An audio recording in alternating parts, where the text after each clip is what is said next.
If your jaw feels tight by noon, that's not random. If you catch yourself pressing your teeth together during email, traffic, deadlines, or even while trying to focus, that's not just a bad habit either. It may be one of the clearest signs of stress that your body's giving you all day. Now, most people think stress shows up as racing thoughts or a fast heartbeat or trouble sleeping. And yeah, it can. But stress also shows up mechanically. It shows up in your muscles. It shows up in the way you breathe. It shows up in your posture. And very often, it shows up in your jaw. Now, what makes this tricky is that your jaw can become a stress outlet long before you consciously feel stressed. So today, I want to show you why your jaw is a stress barometer. Not because your jaw is fragile, not because clenching means something is wrong with you, but because your jaw sits at the intersection of your nervous system, your breathing, your vigilance, your attention, and your habit loops. And once you understand that, you stop treating jaw tension like random nuisance. You start reading it as data. Now, most people don't describe jaw clenching in a dramatic way. They say, things like, my jaw just gets tired. I get temple pressure in the afternoon. I catch myself biting down when I'm concentrating. I wake up sore sometimes. My dentist told me I'm clenching, but I just don't feel stressed. That last one matters because one of the biggest misunderstandings in this space is the idea that stress has to feel emotional in order to be real, and it does not. Stress is not only a feeling, stress is also a state. It's a shift in how your nervous system organizes the body. It changes muscle tone. It changes your breathing rhythm. It changes how alert you are. It changes what parts of the body prepare for action. And one of the places that can start carrying that load is your jaw. That's why I like the phrase your jaw is a stress barometer. A barometer doesn't create the weather. It reads the pressure. Your jaw does not create all your stress, but it often reveals it. And for a lot of people, the jaw reveals stress earlier than their mind does. That's why this topic matters right now. We live in an environment that keeps many people in a low-grade state of activation. Constant input, constant posture collapse over your screens, constant cognitive load, constant micro-urgency, constant switching, constant unfinished loops in the brain. You may not be having a meltdown. You may just be bracing all day. And if you brace all day, the jaw is one of the places that pays for it. Now today, I want to break this down in a way that's practical and clear. We're going to talk about why people clench when they're not obviously upset, why the jaw becomes a target for nervous system overload, how stress jaw turns into headaches and morning soreness, and what you can do to interrupt the pattern before it becomes your default setting. And I want to make one thing clear from the beginning. This is not about blame. This is not about telling yourself to just relax. And this is not about pretending every jaw symptom has the same cause. Jaw clenching can show up in both awake bruxism and sleep bruxism. It may overlap with TMD, temporomandibular joint disorder, poor sleep, airway issues, medication effects, concentration patterns, chronic stress, or learned motor habits. Stress is not the only variable, but it is a major one, and for many people, it's the most overlooked one. Here's the phrase I want you to remember through this episode. Your jaw is not overreacting. Your jaw is reporting. Let's start with a basic question. Why the jaw? Why not the elbow? Why not the ankle? Why does stress so often land in the face, temples, cheeks, neck, and jaw? Well, it's because the jaw is built for force. The muscles of mastication, that's chewing, are strong. They're designed to close the mouth with power. They work constantly throughout your life. They're deeply integrated with oral behavior, swallowing, speech, facial expression, vigilance, and protective motor patterns. Now, layer the nervous system on top of that. When your system perceives demand, uncertainty, pressure, threat, or urgency, it doesn't only create thoughts, it prepares the body. That preparation can include tightening, bracing, shallower breathing, raised shoulders, narrowed attention, and increased basic muscle tone. For some people, that tension goes into the neck. For some, the shoulders, and for some, the gut, and for many, the jaw. And here's where it gets interesting. A lot of jaw clenching is not deliberate. It's automatic. It becomes a conditioned motor response. You do not wake up and decide, I'm going to compress my teeth while I'm answering email. Not perfectly, not exclusively, but often early. Your forehead may not say anything yet. Your calendar may still look manageable. Your words may sound calm. But your teeth are touching. Your tongue is pressing. Your temples are feeling stiff and hard. Your shoulders are lifted. You're exhaling short. And your jaw is telling the truth before the rest of you is ready to hear it. That's the mechanism I want people to understand. Jaw clenching is often not random behavior. It's a learned nervous system output. So let's go for some real-world examples. Here are some of the most common ways that this shows up in daily life.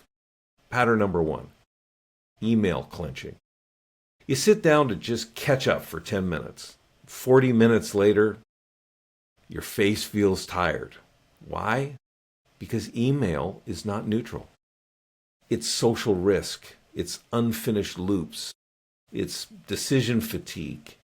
It's a micro-threat in modern clothing. You're reading tone. You're anticipating problems. You're trying not to miss something. You're managing visibility, performance, urgency, and all of that can create a bracing response. No one notices because it looks like desk work, but your jaw notices. Here's pattern number 2, driving clenching. Traffic is one of the cleanest stress labs in modern life. You're sitting still, but your system is not still. You're anticipating. You're suppressing. You're monitoring risk. You're late or trying not to be late. Your hands are gripping the wheel. Your face tightens. Your jaw locks. Then you arrive somewhere and wonder why your neck feels tense before the day's even started. Now, pattern number 3, focus clenching.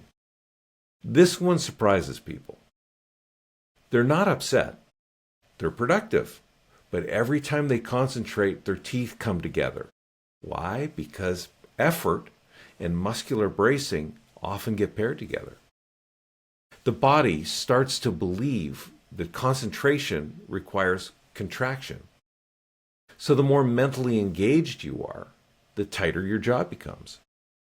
Now, this is incredibly common in professionals, perfectionists, high performers, and people who live in sustained cognitive demand. So pattern number 4, stress spikes at transition points. Not all clenching happens during the big, obvious event. Sometimes it happens in the moment before the meeting, before the phone call, before the hard conversation, before opening the financial spreadsheet, before checking a message you don't want to read. That anticipatory window is often where the jaw starts gripping. Pattern number 5, morning soreness. You wake up, your jaw feels heavy, stiff, or fatigued. That can be a clue that jaw activity carried into the night.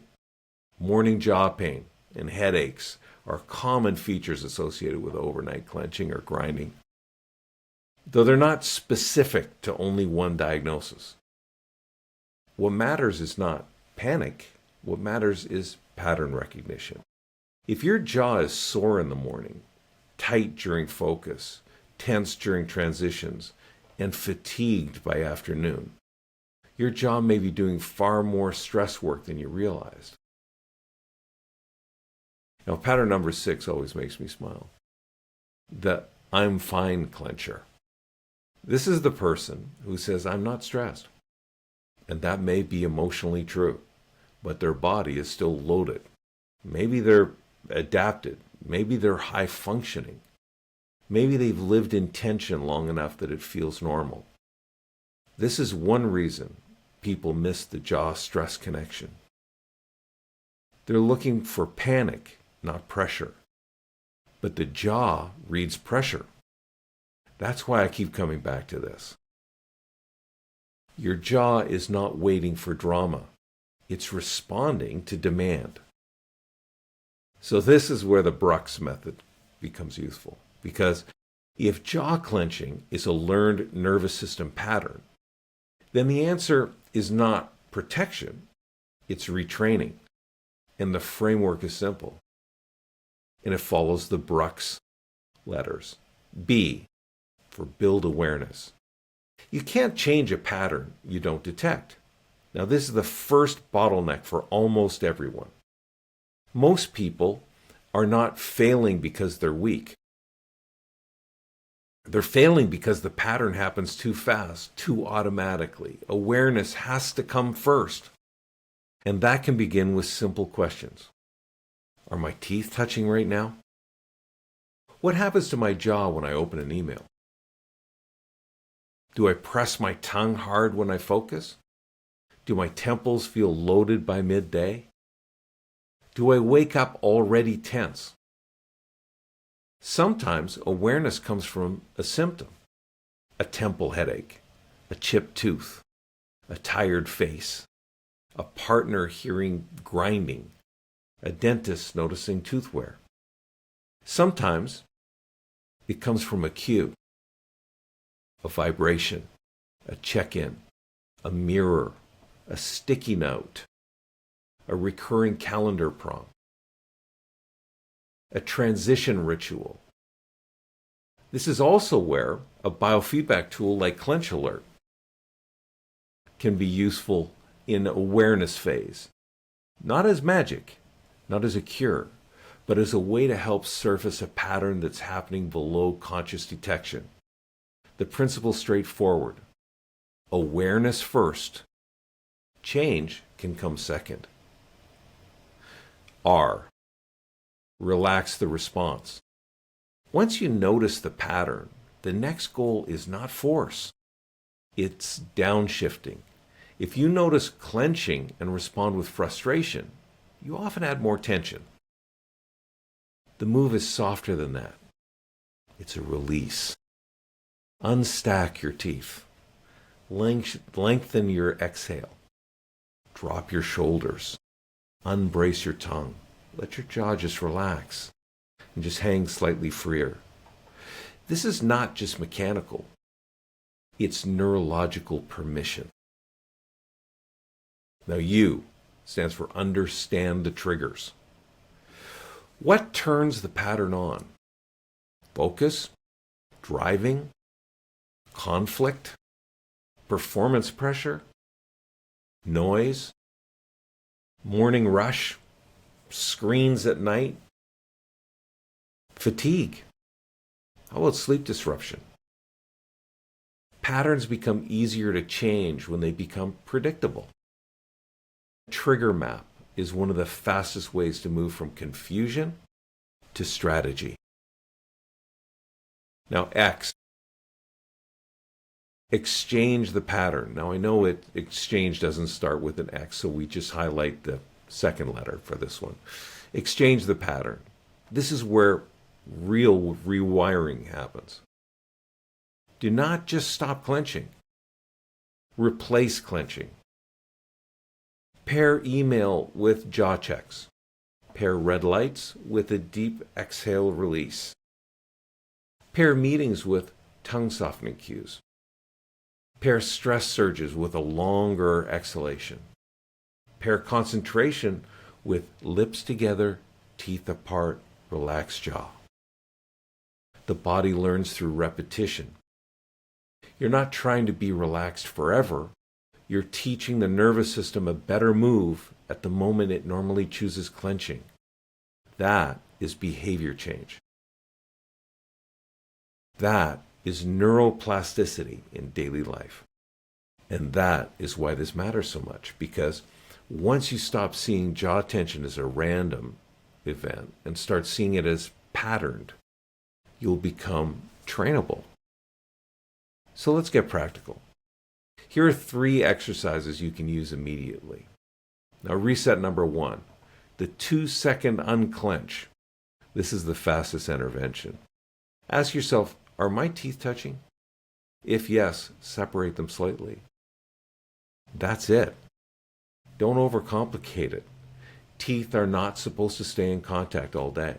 For many people with awake clenching, simply increasing awareness of tooth contact is an important first step. Use this during email, driving, spreadsheet work, social media, tense conversations, transitions between tasks.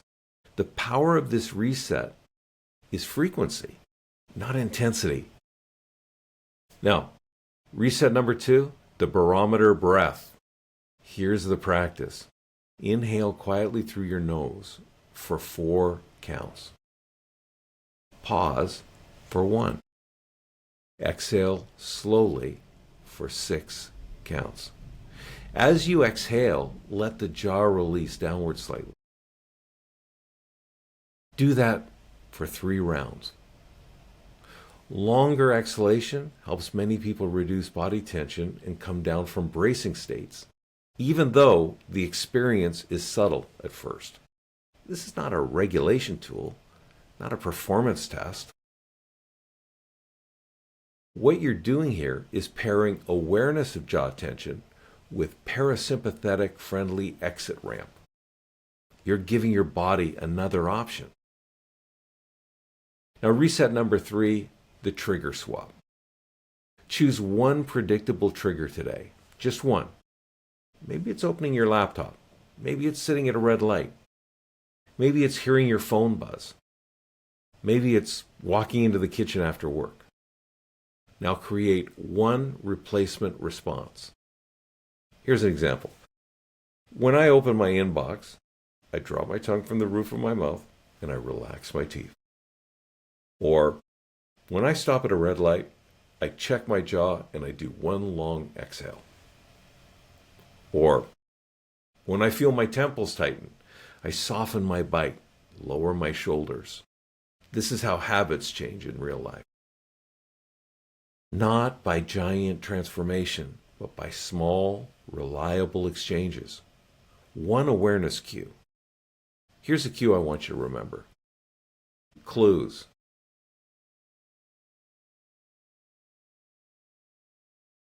Pressure leaves clues.